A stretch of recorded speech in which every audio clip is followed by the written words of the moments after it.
Bonjour à tous, bienvenue dans Xenius. Soyez les bienvenus dans notre émission. Vous êtes-vous déjà demandé d'où venaient les tomates du supermarché? Peut-être d'ici. Nous sommes dans l'une des plus grandes serres d'Allemagne et elle se trouve à Kirchweidar, en Bavière.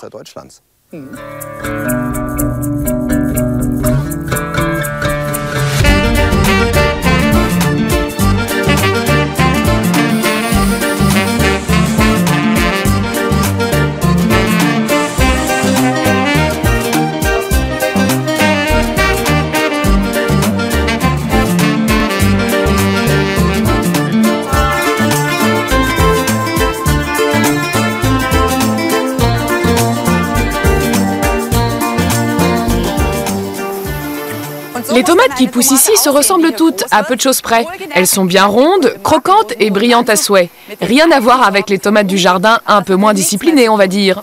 Aujourd'hui, nous allons voir quels effets la production maraîchère et horticole de masse a sur l'environnement, sur notre santé et bien entendu sur le goût des fruits et légumes. Nous allons nous intéresser aux tomates, mais pas seulement. Les pommes et les carottes sont aussi au programme. Pour commencer, nous vous invitons à découvrir ou redécouvrir certaines variétés anciennes. Certains maraîchers en ont fait leur spécialité. Regardez.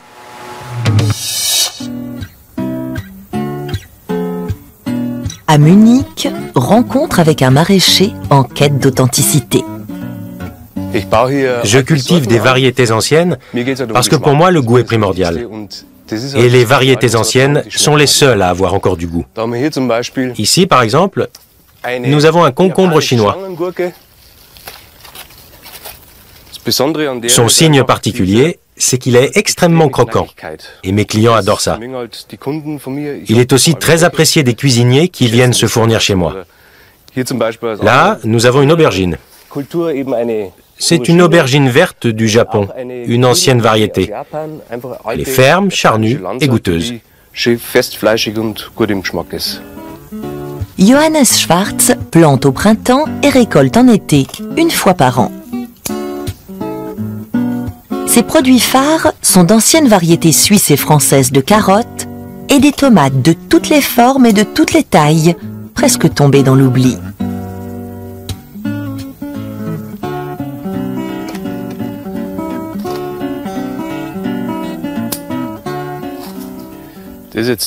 La tomate ananas noire est une variante sombre de la gamme des tomates ananas. À l'œil, ce n'est pas une beauté, mais elle a une excellente saveur fruitée. Et à l'intérieur, elle est vraiment très jolie. Au premier abord, les variétés anciennes de légumes semblent avoir tout pour plaire. Mais sont-elles plus écologiques ?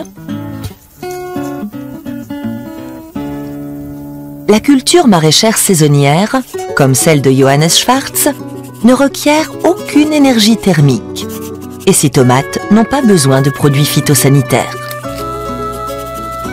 Elles privilégient les circuits courts et respectent la saisonnalité du produit. Les tomates ne sont disponibles que pendant les mois d'été. Les anciennes variétés sont dites stables.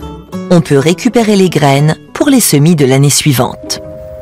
Aujourd'hui, les variétés sont en général hybrides. Les légumes ne sont pas reproductibles et il faut racheter chaque année de nouvelles semences. Au supermarché, la plupart des variétés sont des hybrides F1. Elles présentent effectivement un certain avantage, puisque le rendement est nettement meilleur. Elles ont été cultivées pour leur capacité de transport et de stockage. Mais le goût en pâtit. Et bien sûr, je ne peux pas réutiliser les graines des hybrides F1 l'année suivante, alors que c'est possible avec les anciennes variétés. Je peux les produire, les cultiver, les conserver. Ce sont surtout les restaurants haut de gamme qui se fournissent chez ce cultivateur bio. Mais ces produits auraient-ils leur chance auprès du consommateur lambda ? Pour le savoir, Johannes a installé un stand sur une place très fréquentée de Munich.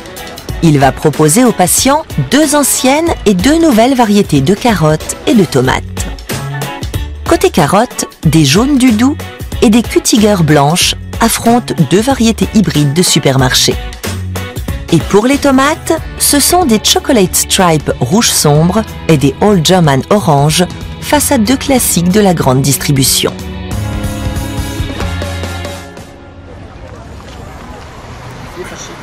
Les passants goûtent l'un après l'autre les 4 échantillons de tomates et de carottes, puis procèdent à une petite évaluation.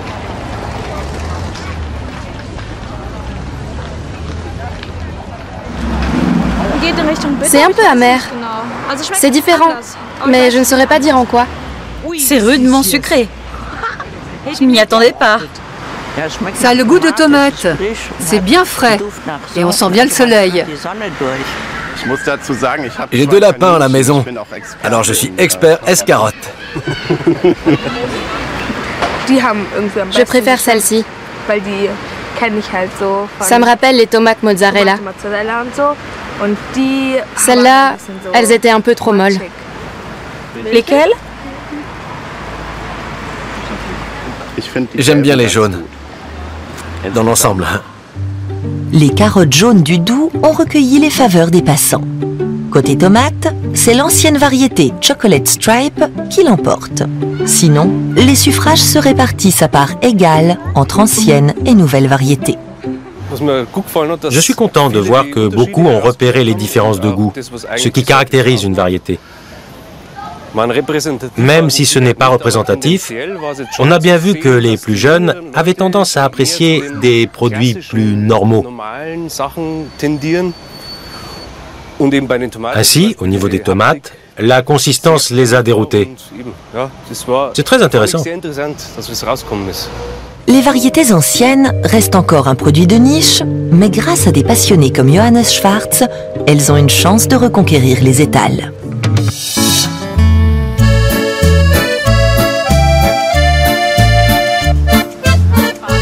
C'est vraiment dommage que les anciennes variétés soient si rares dans les supermarchés. On se demande pourquoi, puisque apparemment les gens apprécient.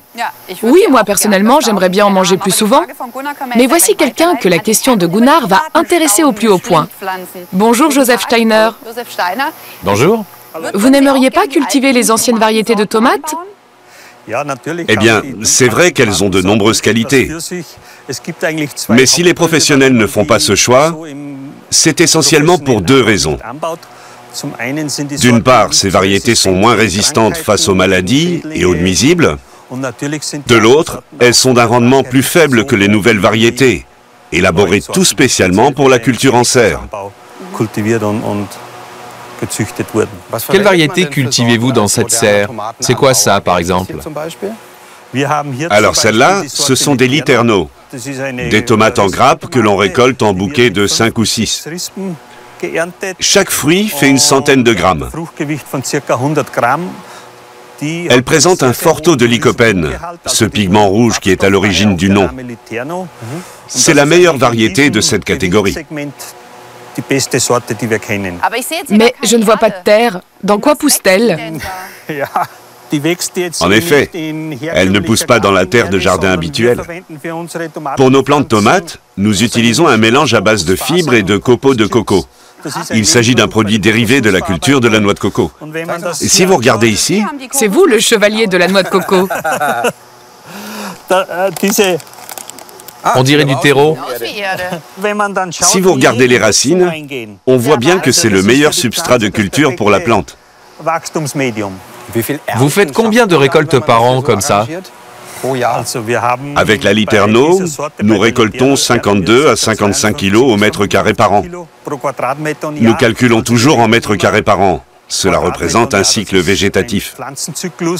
Avec les variétés moyennes, nous récoltons environ 35 kilos. Et pour les petites tomates cerises en grappe, c'est 16 à 18 kilos par mètre carré et par an. Vous n'auriez pas besoin de saisonniers par hasard? C'est pas de refus. Oui? D'accord. Par ici? Des légumes, mon cher, le secret de la longévité. Des légumes, c'est clair, la santé est une priorité. Une variété infinie nous évite la monotonie. La récolte du pays nous donne un panier garni. Des légumes, je te dis, on vivra une... Ça secoue. J'ai trouvé quelque chose. C'est sûrement tressaillant. Je l'enlève là. Je te le passe après. Oui, comme vous avez pu le voir, nous avons pris un peu de hauteur et nous voilà dans la canopée des plants de tomates. L'endroit est idéal pour continuer notre discussion, n'est-ce pas, Monsieur Steiner? Ici, vous cultivez des tomates toute l'année. Mais en hiver, il fait froid et dès l'automne, les nuits sont fraîches. Il faut donc chauffer la serre. Où vous situez-vous côté bilan écologique? Je vous l'accorde. Les serres ont effectivement la réputation de consommer pas mal d'énergie sous forme de chauffage. Mais ici, à Kirchweidar, nous avons la chance d'avoir un puits géothermique juste à côté de la serre. Nous pouvons donc utiliser cette eau chaude pour chauffer nos installations. Drôlement pratique. Nos serres sont chauffées à 100% par géothermie. Nous n'utilisons aucune énergie fossile. Si je chauffais cette serre de tomates de 11,8 hectares au gaz ou au fioul, cela consommerait 4,5 à 5 millions de litres de pétrole par an, ou 5 millions de mètres cubes de gaz, ce qui ne serait pas bon pour le bilan écologique. Et si j'achète mes tomates en Espagne, où il fait toujours chaud? En Espagne, notamment dans la région d'Almeria, où la culture est très intensive, il y a beaucoup de problèmes d'eau. Les maraîchers doivent se procurer de l'eau à grands frais. Il y a donc une culture intensive sur de grands espaces. Et il ne fait jamais vraiment froid en hiver, ce qui entraîne de gros problèmes phytosanitaires, notamment parce que les nuisibles sont devenus très résistants. D'où l'usage massif de pesticides. Oui, hélas. Vous voyez qu'il n'est pas simple de trouver une tomate qui respecte le bilan écologique. Et une tomate chauffée à la géothermie est plutôt une exception. Sautons de la tomate à la pomme. Au supermarché, ce sont toujours les mêmes, 3, 4 ou 5 variétés. Celles qu'on cueillait jadis dans le jardin de grand-mère, comme l'oignon de Borsdorf, sont hélas en voie de disparition. Et avec elles, leur qualité gustative et de précieux composants. Georg Loferer est expert en matière de pommes. Cela s'appelle un pomologue, et il se bat contre cet appauvrissement. Nous arrivons dans le canton de Traunstein. Plus de 100 personnes ont répondu à l'appel, et il doit y avoir quelques vergers intéressants. J'ai hâte de voir ça. Georg Loferer est pomologue, c'est-à-dire spécialisé dans les fruits à pépins. Mandaté par l'administration bavaroise, il tente de sauver de la disparition d'anciennes variétés de pommes. Première étape, la ferme de Georg Efter, un agriculteur à la retraite qui lui présente ses vineuses blanches d'hiver. Il y en a encore sur l'arbre. Vous les appelez vineuses blanches. Elles se gardent bien? Quel goût ont-elles? Prends-en une, tu verras bien. Et la récolte? Elle ne se fait qu'en octobre? Oui, elles servent à faire de l'eau de vie. De l'eau de vie? Elles ne sont pas bonnes à manger, c'est ça? Goûte, tu verras bien. Bof, non. C'est pas terrible, hein? C'est la pomme d'automne par excellence. Elle ne se garde pas.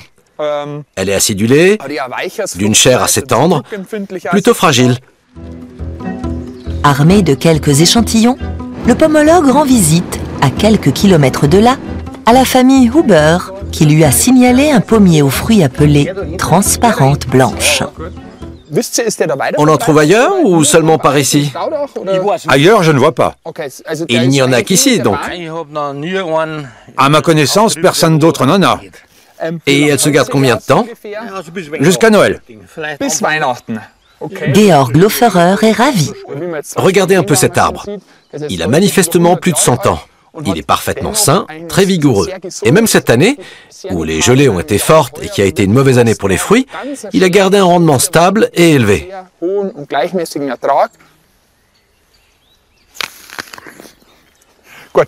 En tout cas, c'est intéressant. Je vais en prendre quelques-unes. Une bien mûre, une moyenne, une verte et celle-ci. Les différences sont bien nettes là. Nous verrons bien ce que nous allons trouver. Le pomologue photographie l'arbre, enveloppe les échantillons et marque le site sur une carte. C'est fini pour aujourd'hui.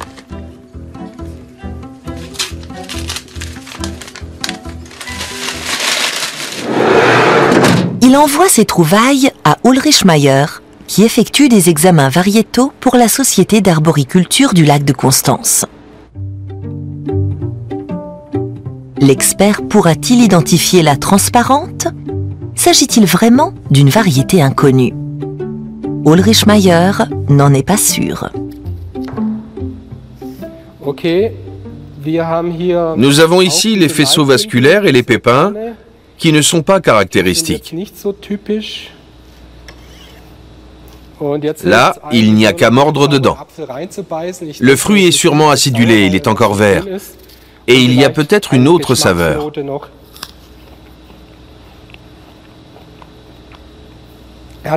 La pulpe est sèche et acidulée. C'est difficile à dire. Je pense à la rainette de Waldmann. Mais il vaudrait mieux demander à M. Lauferer de nous apporter de nouveau des fruits de cet arbre l'an prochain. D'en apporter plus et de les choisir plus mûrs. Comme ça, on pourra effectuer un examen variétal plus exact. Il ne s'agit donc peut-être pas d'une inconnue. Cette société d'arboriculture est une sorte d'arche de Noé pour les variétés anciennes. Elle abrite plus de 400 pommiers différents. Mais les chercheurs ne se contentent pas de maintenir la diversité. Ils utilisent aussi les anciennes variétés pour en cultiver de nouvelles, car elles sont souvent étonnamment résistantes, ont un goût particulier ou se gardent très longtemps. Une forme spéciale peut aussi présenter un intérêt pour la culture. Cet aspect côtelé est caractéristique de la calvie blanc d'hiver et nous avons intégré cette pomme dans notre programme de création variétale. Nous l'avons croisée avec une nouvelle sorte de fruit de table et nous espérons arriver à combiner l'aspect de cette calvie et les qualités gustatives intéressantes de la nouvelle variante.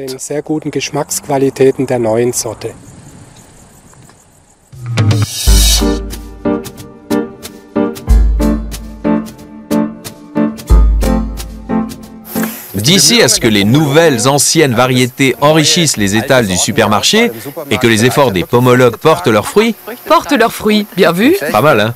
Cela risque de prendre un petit temps. À Kirchweidar, M. Steiner ne cultive pas les anciennes variétés de tomates, bien sûr. Mais ce sont de vraies images d'épinal. Regardez, elles sont absolument magnifiques. C'est comme ça qu'on décrit une tomate aux enfants. Toute rouge et avec un petit chapeau vert. Mais quel goût ont-elles? Je peux mordre ou est-ce qu'elles sont traitées? Rien n'est traité dans nos serres. Vous pouvez mordre dedans directement.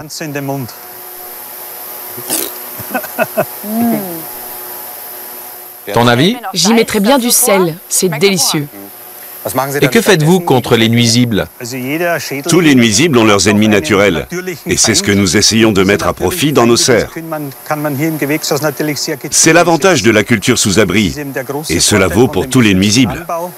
Dans le cas de la tomate, ce sont surtout les pucerons et les mouches blanches. Ce sont les pires.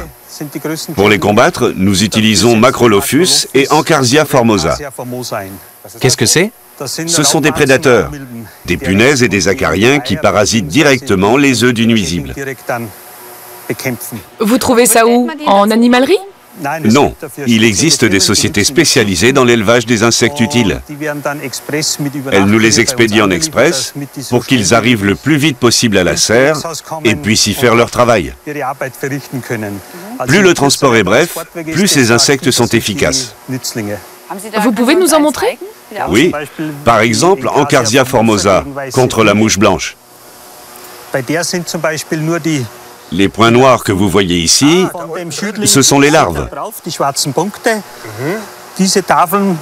Nous attachons ces étiquettes sur une branche et au bout de 3 à 5 jours, les larves éclosent. Et l'insecte utile attaque la mouche blanche. Il ne risque pas de poser problème lui aussi? Non, ce n'est pas un souci. Et il se reproduit moins vite quand il ne trouve pas de nuisibles. Je vous remercie. Merci beaucoup. Toi, tu peux continuer ta dégustation. Quant à vous, jusqu'ici, nous avons étudié la santé de la nature. Occupons-nous maintenant de la nôtre avec cette grande question. Les légumes du supermarché contiennent-ils encore suffisamment d'ingrédients intéressants pour notre organisme? En tout cas, c'est bon. À l'Institut Leibniz pour la culture maraîchère et horticole, dans le Brandebourg, des chercheurs ont mesuré la quantité de certaines substances végétales dans les anciennes et les nouvelles variétés. Ils se sont plus particulièrement intéressés à des composants appelés glucosinolates. Présents dans le chou, ils sont supposés prévenir le cancer et le diabète. Il ressort des analyses que les légumes du supermarché contiennent autant de glucosinolates que les anciennes variétés de culture biologique. Cela vaut pour toutes les sortes de fruits et légumes. Les substances saines, comme le lycopène, les caroténoïdes ou les glucosinolates, stimulent notamment le système immunitaire.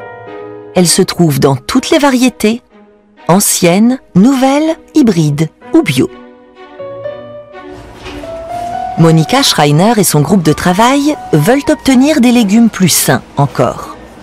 Pour y parvenir, les chercheurs renforcent la charge d'ozone à laquelle sont exposés des brocolis, de façon à stresser la plante. Dans cette situation, les brocolis pourraient produire plus de glucosinolates pour se défendre. La plante doit s'imposer dans son environnement. Contrairement à nous ou aux animaux, elle est sédentaire et ne peut pas se déplacer. Force lui est donc de développer des substances pour lutter contre les influences environnementales et s'y adapter. Les chercheurs prélèvent des échantillons et les examinent en laboratoire.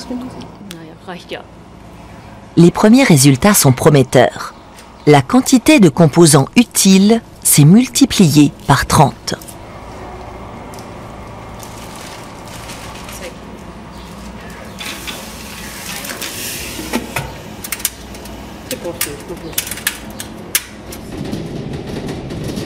L'exposition des plantes à des LED de couleur et des rayons ultraviolets s'avère elle aussi intéressante. Si les résultats se confirment, nos généticiens pensent proposer leurs super légumes dans les supermarchés. Notre objectif est en fait de créer des produits alimentaires qui trouvent leur place dans un régime normal. En effet, personne n'a envie de manger 5 kilos de brocolis crus par jour. C'est pourquoi nous envisageons de préparer des pains à base de certains crucifères ou de légumineuses, ce qui permettrait d'en consommer tous les jours au cours des repas.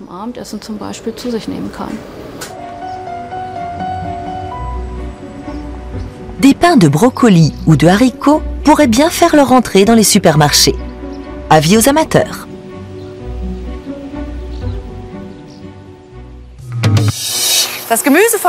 Les légumes de demain pourraient donc devenir plus sains encore. Mais avant que le brocoli, ce héros, nous aide à passer la mauvaise saison, il faudra encore attendre un peu. En attendant, rappelez-vous les bonnes vieilles règles et mangez le plus possible de fruits et légumes normaux. Même produits en masse, ils recèlent quantité de substances intéressantes, comme les caroténoïdes qui combattent le vieillissement cutané. Et les anthocyanes, présents dans les baies, maintiennent l'élasticité des vaisseaux et luttent contre les radicaux libres. Alors, un petit conseil d'amis, veillez donc à consommer le plus possible de ces produits, ce qui est tout à fait faisable à la maison. Nous avons réuni pour vous les meilleures règles de conservation. Ne mettez jamais les tomates au frigo. Les fruits exotiques, comme les mangues, les papayes et les bananes, détestent eux aussi le froid, tout comme les pêches, les prunes et les baies. Les pommes de terre et les oignons aiment séjourner au frais et à l'ombre, mais doivent être stockés séparément. Les fruits locaux à pépins se rangent à la cave, mais ils supportent le réfrigérateur. Le bac à légumes est fait pour la salade, les concombres, les poivrons, les courgettes et les légumes racines, comme les carottes et les betteraves rouges.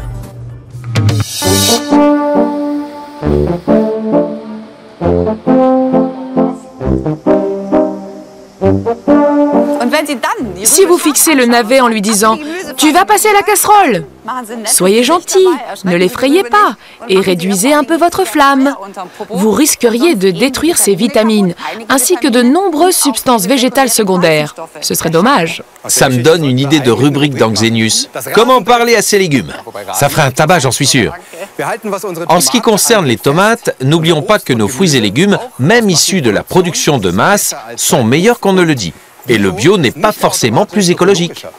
Et pour ce qui est des variétés anciennes, il faut absolument les conserver pour assurer la diversité.